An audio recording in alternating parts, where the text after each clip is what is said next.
साथियों नमस्कार। देखिए आप सभी का स्वागत है हमारे YouTube चैनल में।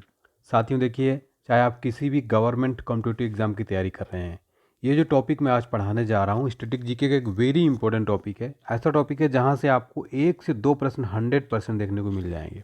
चाहे आप एसएससी की तैयारी कर रहे हो, रेलवे की तैयारी कर रहे हो, पुलिस की तैयारी कर रहे हो, SSC GD CGL CHSL, railway का कोई एग्ज़ाम हो, कोई भी राज्य से हो आप, ये वीडियो आपके लिए बहुत ज़्यादा हेल्पफुल होने वाला है। साथियों मैं आपको बता दूं कि इस वीडियो में शास्त्रीय नृत्य और लोक नृत्य से संबंधित मोस्ट इंपॉर्टेंट जीके मैं कराऊंगा साथियों। और कंप्लीट रहेगा, देखिए इस तरह से रहेगा और इसकी पूरी डिटेल बताऊंगा, एक पॉइंट डिस्कस करूंगा। वीडियो को लास्ट तक देखिएगा, फोटो के साथ मैं याद करा दूंगा, ठीक है। वीडियो अच्छी लगे तो लाइक करके हौसला बढ़ाइएगा, चैनल को सब्सक्राइब करिएगा, कमेंट सेक्शन में बताइए कि आपको ये क्लास कैसी लगी साथियों। चलिए स्टार्ट करते हैं। देखिए पहला क्वेश्चन है और वेरी इंपॉर्टेंट है, प्रश्न एग्जाम में कई बार आया हुआ है। भरतनाट्यम की उत्पत्ति किस राज्य में हुई थी? तो इसका करेक्ट आंसर हो जाएगा तमिलनाडु।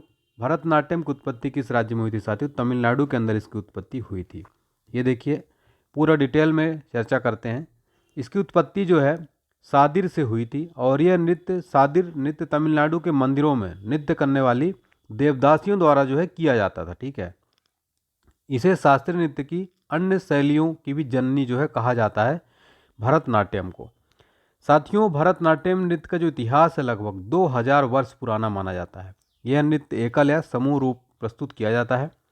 भरतनाट्यम की जानकारी भरत मुनि के नाट्य शास्त्र सहित कई प्राचीन ग्रंथों में मिलती है। तो ये था भरतनाट्यम से रिलेटेड मोस्ट इंपॉर्टेंट पूरे क्वेश्चन। इसी तरह से हर प्रश्न में आपको मैं चर्चा करूंगा डिटेल में, तो वीडियो लास्ट तक जरूर देखिएगा साथियों। क्वेश्चन नंबर 2 है, कौन सा यूनेस्को द्वारा मान्यता प्राप्त नृत्य का एक रूप है? यूनेस्को द्वारा मान्यता प्राप्त नृत्य का एक रूप कौन सा है? तो करेक्ट आंसर इसका क्या हो जाएगा साथियों? इसका राइट आंसर हो जाएगा कालबेलिया। क्या हो जाएगा? कालबेलिया। तो इसका राइट आंसर होगा कालबेलिया। जो है ये यूनेस्को द्वारा मान्यता प्राप्त नृत्य का एक रूप है। देखिए साथियों, इसे वर्ष 2010 में संयुक्त राष्ट्र शैक्षिक वैज्ञानिक सांस्कृतिक संगठनों की अमूर्त सांस्कृतिक विरासत की सूची में शामिल किया गया था। कालबेलिया नृत्य कालबेलिया समुदाय के पारंपरिक जीवन शैली की एक अभिव्यक्ति है। और कालबेलिया नृत्य का एक और अनूठा पहलू यह है, इसे केवल महिलाओं द्वारा प्रस्तुत किया जाता है, जबकि पुरुष वाद्य यंत्र बजाते हैं और संगीत प्रदान करते हैं इसमें। हमारा अगला प्रश्न है, वेरी इंपॉर्टेंट है, निम्न में से कौन सा नृत्य मुख्य रूप से भगवान जगन्नाथ को समर्पित है? वेरी वेरी इंपॉर्टेंट क्वेश्चन है साथियों ये। तो राइट आंसर इसका हो जाएगा साथियों ओडिसी। जो है ओडिसी नृत्य ये भगवान जगन्नाथ को समर्पित है। ये ओडिशा राज्य से संबंधित है। इसका जो आधार है नाट्य शास्त्र और अभिनय दर्पण है। ओडिसी का जन्म राम मंदिर में नृत्य करने वाली देवदासियों के नृत्य से ही हुआ था। ओडिसी नृत्य के जो प्रारंभिक उदाहरण है उदयगिरी खंडगिरी की गुफाएं। देखिए साथियों, ब्रह्मदेव मंदिर के शिलालेखों तथा कोणार्क के सूर्य मंदिर के केंद्रीय कक्ष में ओडिसी नृत्य का उल्लेख मिलता है। अगला प्रश्न है, आगे बढ़ने से पहले देखिए हमारी कंप्लीट पीडीएफ साथियों, जनरल नॉलेज की ब्रह्मास्त्र पीडीएफ साथियों, चाहे आप एसएससी की तैयारी कर रहे हो, रेलवे की तैयारी कर रहे हो, पुलिस की, शिक्षक भर्ती की, किसी भी गवर्नमेंट कॉम्पिटिटिव एग्जाम की तैयारी कर रहे हैं, हमारी ब्रह्मास्त्र पीडीएफ आपको मात्र 131 रुपीज़ में मिल जाएगी। इसमें सारे सब्जेक्ट इंक्लूड है साथियों। बहुत कम जो है कंटेंट है इसमें, मतलब उतना ही कंटेंट है जो एग्जाम में आता है। उसको आपको परचेज कैसे करना है, डिस्क्रिप्शन बॉक्स में लिंक दी गई, उस लिंक में क्लिक करिए, पेमेंट डिटेल भरिए, पेमेंट कीजिए ऑनलाइन। आपको पेमेंट करने के बाद आपके ईमेल आईडी में वो चला जाएगा, डाउनलोड भी कर सकते हैं। या फिर अगर आपको दिक्कत आ रही है तो इस व्हाट्सएप नंबर पर, ये जो नंबर आपको दिख रहा है स्क्रीन पर, इस नंबर को सेव करिए, इस नंबर पर आप पेमेंट करिए ऑनलाइन। 131 रुपये का फ़ोनपे, गूगल पे, पेटीएम, यूपीआई जो भी आप करना चाहें करके, और इसी नंबर पर आप स्क्रीनशॉट भेज दीजिए पेमेंट का और आपको पीडीएफ व्हाट्सएप पर भेज दी जाएगी। काफ़ी ज़बरदस्त पीडीएफ है। अगर आप सच में एग्जाम क्रैक करना चाहते हैं, जीके की टेंशन खत्म करना चाहते हैं, इस पीडीएफ को आपको जरूर पढ़ना चाहिए साथियों। कई बच्चों ने इसको परचेज किया है। फिर हमारा अगला क्वेश्चन है, मोहिनीअट्टम एक पारंपरिक नृत्य है। इस नृत्य की उत्पत्ति भारत के किस राज्य में हुई थी? राइट आंसर हो जाएगा केरला में हुई थी। मोहिनीअट्टम पारंपरिक नृत्य है, इसकी उत्पत्ति केरल में हुई थी। तो मोहिनीअट्टम की विषय वस्तु प्रेम तथा भगवान के प्रति समर्पण पर आधारित है। नृत्य में सफ़ेद या हल्के सफ़ेद कपड़ों का उपयोग किया जाता है। मोहिनीअट्टम लास्य से प्रेरित है, जिसमें कोमल, शांत और सौम्य रूप से नृत्य किया जाता है। इसमें देखिए मृदंगम या माधलम, बैरल ड्रम, बांसुरी, वीणा जो है इसका उपकरण है, संगीत उपकरण, ठीक है। नेक्स्ट है साथियों क्वेश्चन नंबर 5वां, केरल में सर्वाधिक प्रचलित शास्त्रीय नृत्य कौन सा है? वेरी इंपॉर्टेंट क्वेश्चन है ये। राइट आंसर होगा कथकली जो है ये सर्वाधिक प्रचलित एक शास्त्रीय नृत्य है, ठीक है, क्लासिकल डांस है ये। तो कथकली जो है दो शब्दों से बना है, कथा और कली से मिलकर बना, जिसमें कथा का अर्थ है कहानी और कली का अर्थ है नाटक। कथकली का उदय 17वीं शताब्दी में त्रावणकोर वर्तमान में केरल में हुआ था। कथकली ऋषि भरत मुनि द्वारा लिखित नृत्य पर प्राचीन ग्रंथ नाट्यशास्त्र पर आधारित है। कथकली नृत्य संगीत, भाव भंगिमा और नाटक का संयोजन है। नर्तक द्वारा राजाओं, देवताओं और राक्षसों की भूमिका निरूपण किया जाता है। यह नृत्य समूह में किया जाता है। आमतौर पर यह नृत्य पुरुष मंडली द्वारा किया जाता है। नेक्स्ट है, कुचिपुड़ी किस राज्य की नृत्य शैली है? वेरी इंपॉर्टेंट क्वेश्चन है, ये किस राज्य की नृत्य शैली है ये? तो ये जो है साथियों आंध्र प्रदेश इसका राइट आंसर हो जाएगा, ऑप्शन भी। देखिए दोस्तों जितने भी मैं प्रश्न करा रहा हूँ वेरी इंपॉर्टेंट है, एग्जाम में ये कई बार प्रश्न आए हुए हैं, इसलिए इन प्रश्नों को आपको बिल्कुल रट कर जाना है एग्जाम में, ठीक है। तो कुचिपुड़ी किस राज्य की नृत्य की शैली है? आंध्र प्रदेश की, ठीक है। तो ये आंध्र प्रदेश के कृष्णा जिले के कुचेलपुरम गांव के नाम पर पड़ा है। भागवत पुराण की कहानियों पर आधारित है। प्रारंभ में कुचिपुड़ी यक्षगान का ही भाग हुआ करता था। कुचिपुड़ी नृत्य केवल पुरुषों द्वारा ही किया जाता है, ये पॉइंट नोट कर लीजिएगा, ठीक है। नेक्स्ट है, निम्नलिखित में से उत्तर प्रदेश का शास्त्रीय नृत्य कौन सा है? वेरी वेरी इंपॉर्टेंट क्वेश्चन है। उत्तर प्रदेश का शास्त्रीय नृत्य कौन सा है? तो वो कौन सा है? कथक जो है ये यूपी का एक शास्त्रीय नृत्य है, कथक। कथकली और कथक में आपको कंफ्यूज नहीं होना है, ठीक है। तो लखनऊ घराने की ईश्वरी प्रसाद को कथक का जनक माना जाता है। ये वेरी इंपॉर्टेंट पॉइंट है, एग्जाम में पूछा आ सकता है। कथक शब्द का उद्भव कथा शब्द से हुआ, जिसका शाब्दिक अर्थ है कथा कहना। यह नृत्य मुख्य रूप से उत्तरी भारत में किया जाता है। यह मुख्य रूप से एक मंदिर या गांव का प्रदर्शन था, जिसमें नर्तक प्राचीन ग्रंथों की कहानियां सुनाते थे। कथक शास्त्रीय नृत्य का एक मात्र रूप है जो हिंदुस्तानी उत्तर भारतीय संगीत से संबंधित है।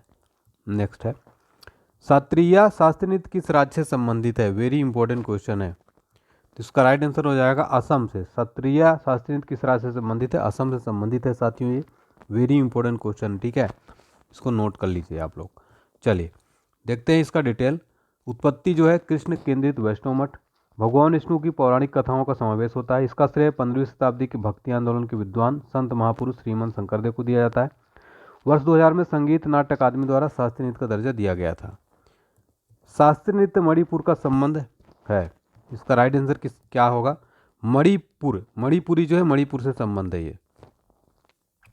इसका नाम, इसकी उत्पत्ति स्थल मणिपुर के नाम पर पड़ा है। यह नृत्य मुख्यतः हिंदू वैष्णव प्रसंगों पर आधारित होता है। इसमें राधा और कृष्ण के प्रेम का प्रमुख प्रसंग इसमें प्रमुख है। यह नृत्य 18वीं शताब्दी में वैष्णव संप्रदाय के साथ विकसित हुआ। विष्णु पुराण, भागवत पुराण, गीत गोविंद की रचनाओं से आई विषय वस्तु इसमें प्रमुख रूप से उपयोग की जाती हैं। निम्न में से कौन सा लोक नृत्य लक्षद्वीप से संबंधित है? तो इसका राइट आंसर होगा लावा। कौन सा लोक नृत्य लक्षद्वीप से संबंधित है? लावा। यह मुख्य रूप से लक्षद्वीप के पुरुषों द्वारा किया जाने वाला एक लोक नृत्य है। यह उत्सव के अवसरों पर किया जाने वाला नृत्य की एक प्रसिद्ध पारंपरिक शैली है। लावा नृत्य लक्षद्वीप के मिनिकॉय द्वीप का सबसे लोकप्रिय नृत्य है।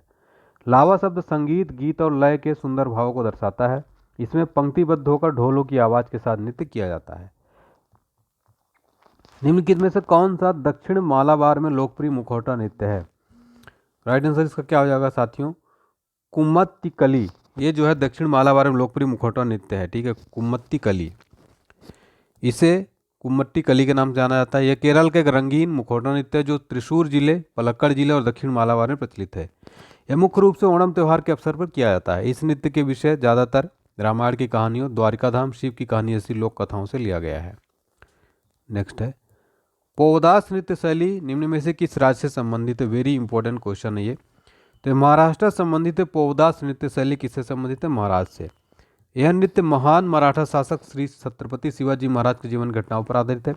पोवड़ा शब्द का अर्थ है शानदार शब्दों में से कहानी का वर्णन। नेक्स्ट क्वेश्चन है, चेराव नृत्य किस राज्य का पारंपरिक नृत्य है? वेरी वेरी इंपॉर्टेंट क्वेश्चन है साथियों। चेराव नृत्य किस राज्य का पारंपरिक नृत्य है? करेक्ट आंसर इसका होगा मिजोरम का ही काफ़ी प्रसिद्ध है चेराव नृत्य, ठीक है। यह मिजोरम के सबसे प्रसिद्ध नृत्यों में से एक है और उत्सव के दौरान यह आकर्षण का एक केंद्र होता है। इस नृत्य में ज़्यादातर 6 से 8 लोग होते हैं जो जमीन पर क्षैतिज रूप से रखे बांस पर बांस की डंडियों के जोड़े रखते हैं। इसे बांस नृत्य के नाम से भी जाना जाता है। नेक्स्ट है, कौन सा उत्तराखंड राज्य का एक नृत्य का रूप है? कौन सा उत्तराखंड राज्य का नृत्य रूप है? तो छोलिया जो है ये उत्तराखंड राज्य का एक नृत्य रूप है, छोलिया। ये उत्तराखंड के कुमाऊं का एक प्रसिद्ध नृत्य है। यह एक मार्शल आर्ट नृत्य है जो कि राज्य के कुमाऊनी लोगों द्वारा बारात के अवसर पर किया जाता है। नेक्स्ट है दशहरा उत्सव के दौरान किया जाने वाला वीरगासो नृत्य किस राज्य के लोक नृत्यों में से एक विशेष स्थान रखता है? तो राइट आंसर होगा कर्नाटक। ठीक है, कर्नाटक। यह मैसूर में होने वाला दशहरा जुलूस में किए जाने वाले नृत्यों में से एक है। यह शैव परंपरा का एक धार्मिक वीर नृत्य है।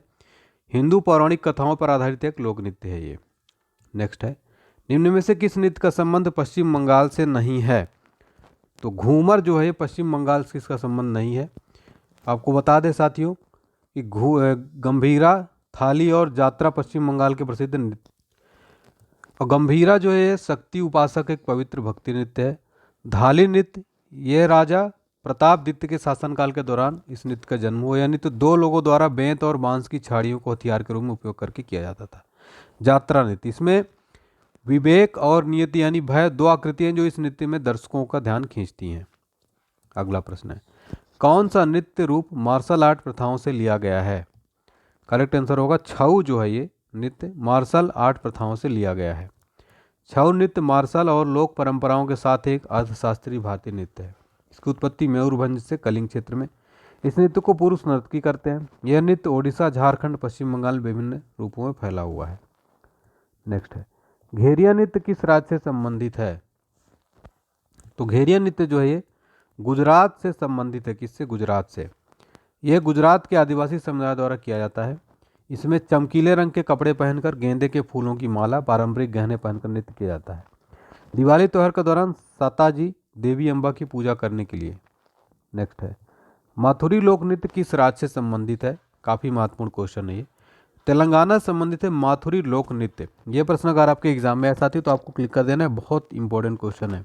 ठीक है, तेलंगाना राज्य के उमजी और इट्रोवेली जंगल में रहने वाली जनजातियों द्वारा किया जाता है। इसे लोक नृत्य का अभ्यास किया जाता है जिसे माथुरी के नाम से जाना जाता है।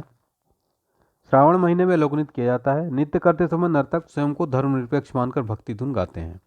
नेक्स्ट है कौन सा नृत्य हिमाचल प्रदेश में लोकप्रिय है? वेरी इंपॉर्टेंट क्वेश्चन है ये। तो नाटी जो है ये हिमाचल प्रदेश में काफ़ी लोकप्रिय है। यह नृत्य हिमाचल प्रदेश, उत्तराखंड के प्रांतीय सांस्कृतिक से विशेष रूप से जुड़ा हुआ है। इसकी शैली काफ़ी हद तक श्री कृष्ण गोपियों द्वारा किए जाने वाले रासलीला के समान है। परंपरागत रूप से ढोल ढमाऊ नामक वाद्य यंत्र के ताल पर इस नृत्य को प्रस्तुत किया जाता है। ममिता नृत्य का संबंध किस राज्य से है? तो त्रिपुरा से संबंधित है। ममिता नृत्य कहाँ से? त्रिपुरा से। यह त्रिपुरा के कलोई समुदाय द्वारा गाया जाने वाला प्रमुख लोक नृत्य। यह राज्य का एक फसल उत्सव है। इस दिन त्रिपुरी लोग नई कटी हुई फसलें चढ़ाकर मेलुआ और खलुआ देवताओं की पूजा करते हैं। तो ममिता लोक नृत्य का संबंध कहाँ से? त्रिपुरा से। नेक्स्ट है भांड पाथेर किस राज्य का एक नृत्य है? कश्मीर का एक प्रसिद्ध नृत्य है भांड पाथेर। ठीक है, भांड पाथेर कश्मीर में किया जाने वाला स्पंज नृत्य का एक रूप है। समाज में प्रचलित सामान्य जीवन परंपराओं बुराइयों को दर्शाता है। भांड पाथेर हिंदू शासकों के समय में हिंदू मंदिरों में खेला जाता था। और कल्हड़ अपनी रचना राजतंगड़ी में उस समय की इसकी लोकप्रियता का वर्णन करते हैं। यहाँ के अन्य प्रमुख नृत्य हैं दुमहाल, रौफ, बच्चा नगमा, हाफिजा नृत्य, भांड दर्शन। नेक्स्ट है बिरहोर नृत्य किस राज्य के एक आदिवासी लोक नृत्य है? तो बिरहोर नृत्य ये जो है झारखंड का एक प्रसिद्ध आदिवासी लोक नृत्य है। ये भारत की एक प्रमुख जनजाति है बिरहोर दोस्तों। ये जनजाति मध्य प्रदेश, छत्तीसगढ़, झारखंड, बिहार आदि में पाए जाते हैं। इस नृत्य को मिट्टी के बर्तन लेकर किया जाता है, यानी कलश में। आमतौर पर इस नृत्य की शैली में महिलाएं अपने कंधों या सिर पर कलश लेकर प्रदर्शन करती हैं। यह महिलाओं द्वारा किया जाने वाला नृत्य है और पुरुष सिर्फ वाद्य यंत्र बजाते हैं। यहाँ के अन्य प्रमुख नृत्य हैं कड़सा नृत्य। नेक्स्ट है कौन सा मेघालय का एक नृत्य है? तो लाहो जो है मेघालय का एक प्रसिद्ध नृत्य है, लाहो। और इस नृत्य में उनका परिष्कृत स्वाद और जीवंत संस्कृति झलकती है। यह नृत्य जयंतिया या पनार लोगों का रंगीन जीवन त्यौहार है। इस नृत्य को लड़के लड़कियों द्वारा किया जाता है। ठीक है, तो ये थे हमारे साथ दोस्तों काफ़ी महत्वपूर्ण प्रश्न लोक नृत्य प्रमुख शास्त्रीय नृत्य से रिलेटेड। उम्मीद करता हूँ क्लास पसंद आई तो वीडियो लाइक करें, कमेंट सेक्शन में बताएं क्लास कैसी लगी साथियों। Thank you so much.